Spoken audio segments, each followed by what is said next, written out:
They went home. Why were you rooting for Japan? No, in fact, when you see that team plays with the energy, with the hunger, with the passion. In fact, there was a time I thought that I'm watching the PlayStation because the things they were doing, and luckily, I think when they got into the last 8, they started to meet the really women in football. And the surprising thing is that the last World Cup, Women World Cup that Spain won, we could not. Everyone used to see the Morgan, Martha, but they were nowhere to be seen. So we had another generation coming up, and you could see the way women played football. I can say, you just enjoy to watch, because these are the games that were being played during 3 a.m. And I could wake up and watch women football. Them. Okay, so you think it's really grown in leaps and bounds? It's really growing, and Spain going on to win for the first time. Yes. It tells you that football has really changed. And I tell you, it goes above the structures, because remember during 2010 when South Africa hosted World Cup. Remember, by then, German did not make to the last 8. They went back to the drawing board. They put on the structures, and 2014 they were champions. Same way to the Spain.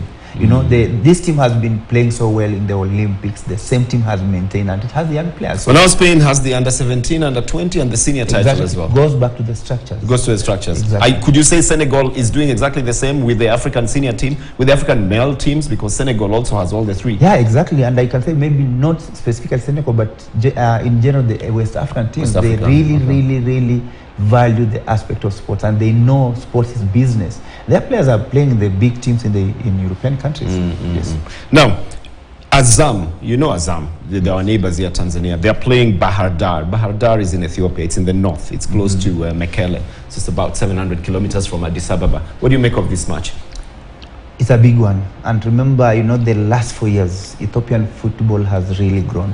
And there was a time, I heard the voice, my name is Bernard Odiemo.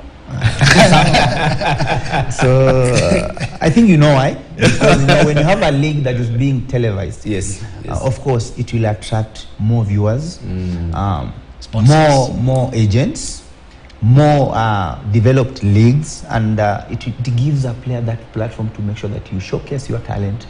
Once you showcase, exactly, you market yourself. Right. And I can remember 8 years ago, we could beat Ethiopia home and away 4-5, but now things have changed a bit. They're very technical side as well. I think they of course they have. If you compare the 2 teams, you say maybe the Azam has more good structures, more good players, more money on board. But again, Ethiopian sides are tricky to play against, because they play tiki-taka football. Absolutely. You could watch and maybe possession as well. Exactly. All right. We want you to help us a little with the English Premier League as well. We just want to take the fixtures as well, as time is quickly running by for us, and to look at what's going on, especially in the EPL. There are a couple of matches that have already been played, and a couple of matches will be played over the weekend as well. Like, which team do you I always watch your posts, and you're very passionate about a particular team. Which one is this? That team. I don't want to mention that team. Yes. Is among the 3 teams unscratched this season. We have Brighton, Manchester City, and then that team. Yeah, they have won 2-2. Okay. So it's a tricky one, because when I watched Brighton again.